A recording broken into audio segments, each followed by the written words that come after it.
All right, let's start, Eric, with the DeAndre Hopkins news. He was released by the Cardinals, who appear to be tanking, but we don't really care about them. Hopkins made it sound like he wants to go to a contender, play with Patrick Mahomes. It almost feels like there's two options. He can try to take as much money as he can from a team that can pay him, or maybe take a little less on a one-year deal and play for a winner like the Bills or the Chiefs. If you're instructing Hopkins, what's your advice to D-Hop? Well, look, I like the idea of if you feel like you're at a point in your career where you've made enough money and you wanna go chase the rings, then I think Kansas City is a great place to do that. I think it's a perfect place to do that. You can make the argument that the Buffalo would be a good place to do that as well, although they haven't had the consistent success that Kansas City has had. But maybe he can put him over the edge. And you could sign a one-year deal and then get the money after you get the ring. And a lot of guys will opt for that a little bit later in their career. It's somewhat of what his mindset is. Does he want to deal with the idea of a one-year contract? That can be uncomfortable for guys because of injuries. And he said it pretty clearly what he's looking for in terms of great defense, an established organization, and a quarterback that loves football. That was his quote. So,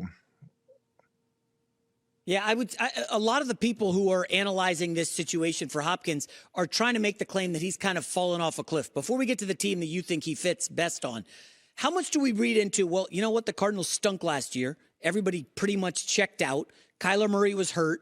Hopkins, it sounds like he could have played late in the season, but just didn't want to because they were terrible. You seen leaders like Budda Baker, get me the hell out of here. I just wonder, Eric, how much can you read into last year's DeAndre Hopkins, or do you put that aside and say, this guy's got a proven track record, we want to bring him in? Well, let me just share, and you probably watched this game. When Randy Moss went to the Patriots from the Raiders, he hadn't had I think he barely played the year before, had very little production. If he did play, he got traded for pretty insignificant amount, didn't play during the preseason. And then we play him, I think it was our home opener, and he hung on a 180 on us. So here's what I'll say is, when you underestimate a great player who's coming from a bad situation, you can get into a lot of trouble. And look, we underestimated him for maybe the first quarter, and then he just did what he did to a lot of teams and took over the game. And I think that's always the danger, is when a guy's in a bad situation from a team perspective and in a bad mindset because of that, you're getting a much different product than if a guy goes someplace where he's energized, where he's motivated. Everything then looks dramatically different. All right, Eric Mangini, you gave me a team during the commercial break where Hopkins, you think he could go and be great. I was surprised by this, but go ahead and tell everybody make your case for this team. Well, look, I've got a couple spots where I think he can be great. I think that the Jets would be a really good fit, and I think the Jets would be a good fit in the sense that they've got cap room right now. They've got the fifth most cap room, and they're going to be in a bad salary cap situation in the next few years. But if you're going all in, go all in. Go all in. You got Rodgers, go and get Hopkins, and now the passing game dramatically changes. So I like that idea from the Jets' perspective, and my other former team, the Browns, think that's a really good fit too, in the sense that they've gone all in the year before with Deshaun Watson, and that's got to work. It has got to work. And here's a guy that he likes, he's got a comfort level with, and they've got a great running game. They're going to be better on defense. I think that Deshaun Watson is going to potentially be a different player because he's over not all of the issues, but the transition back to playing. He's played 6 games. He knows the system. That could be a really good situation for the Browns and a really good situation for Hopkins. Let's pivot to the Rodgers-Gutekunst beef in Green Bay. Listen, you were a head coach, Eric. Obviously, when you guys have a franchise quarterback and the GM wants to bring one in, you're talk me through that in the war room. Hey, guys, do we need to put in a call to Aaron Rodgers and let him know we're trading up for a quarterback? I mean, I know he's in his mid-30s, Rodgers, at the time of his draft, and he didn't have a great year, but they went 13-3. They lost in the NFC title game. And Gutekunst calls an audible trades up for a quarterback. Did Rodgers deserve a call? Yeah, look, I would imagine you'd want to give Aaron Rodgers a call if you're going to make a decision like that. That's going to be such a high-profile decision that you're expending a first-round draft pick on. You move up to make the pick, and it really is going to be his successor. And I understand it from an organizational perspective.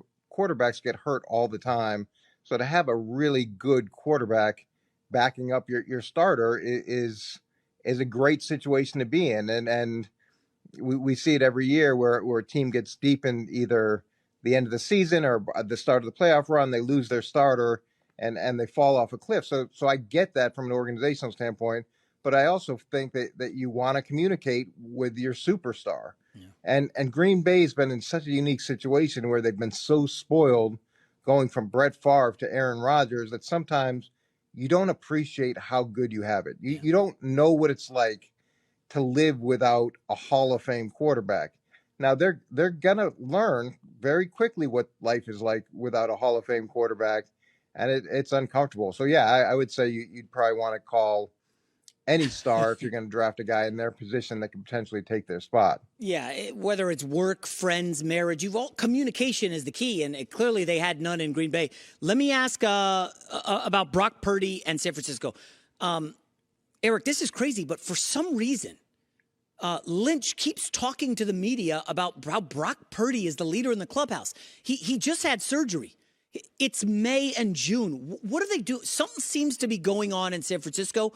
I don't know if they keep sending out. Maybe they're trying to tell everybody, hey, everybody, Trey Lance is for sale. Do you want him? Brock Purdy's our guy. You see Sam Darnold at Warriors games hanging out with McCaffrey and Kittle and those guys.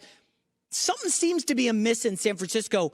And the whiffing on Trey Lance almost points me to, I wonder if Lynch is trying to distance himself from the Lance pick and say, hey, that was Shanahan. That wasn't me. I don't know what's happening, but something seems to be going on in San Fran. Yeah, I don't think it's a distancing thing. There's the famous saying from Mae West: if you've got to tell people you're a lady, then you're not. And whenever you're overly effusive with praise, you worry about what is the motivation. I think that when Sam Darnold signed as early as he did in the free agency period, a lot of people took a step back because that usually doesn't happen, especially if you're signing to be potentially the third quarterback. And I would imagine that for him to sign that early, there had to be an element of conversation of, you've got a chance to start here. You've got a chance to play here. You've got a chance to be the guy there, which I imagine is really attractive to Sam Darnold. They've done such a great job with quarterbacks. And really, Sam did some good things last year. And for him to be inserted into this offense, into this organization with the running game, the defense, all of the elements that really help a quarterback be successful, who knows what Darnold could be. Now that being said, you've got Brock Purdy. He did an amazing job, an incredible job, and you don't want to take away from what he did, and you don't want to look disingenuous, and you don't want to look like you're undercutting him. So what you do is you constantly praise him, and you make sure that people are clear with the intention, although the signing of Sam Darnold really brings that intention under a lot more scrutiny. Yeah, I know you have to work together with the GM and the head coach. Everybody's got to be in lockstep on the same page. But as you've told me the story about with Favre in New York, like it's dough. Like initially you could be like, hey, let's all together, let's do this, let's get this guy, let's move this guy. But then if things don't work out, does the finger pointing begin in the blame game to try to save jobs? Like, again, I'm not saying anybody's in trouble yet in San Fran, but this Lance thing, I mean, they traded up. And I mean, the guy might end up with like 2 or 3 starts in San Francisco before he's moved, or I don't know what you do with him. Yeah, it's a rough situation when you miss on a high draft pick. And not only do you miss on a high draft pick, but you mortgage so many future draft picks to bring that guy in. It's hard to get your head around that from an ownership perspective. And these are guys that have a lot of experience with quarterback play, with evaluating quarterbacks. And then you go get someone who's Mr. Irrelevant and he plays the way he does. That doesn't necessarily reinforce your your draft, stock. It doesn't say you're a great drafter. It worked out really well, but if you thought that highly of him, you would have picked him much more highly than you did. So yeah, they've had a ton of success. They've done so many good things there, but this is an ongoing issue, and the Trey Lance component of it is hard. It's hard for them to work through. Hi, everybody. Thanks for watching. Subscribe here to get the latest from the show. Also, be sure to check out more of the best clips from The Herd or go watch a few segments from other shows on FS1.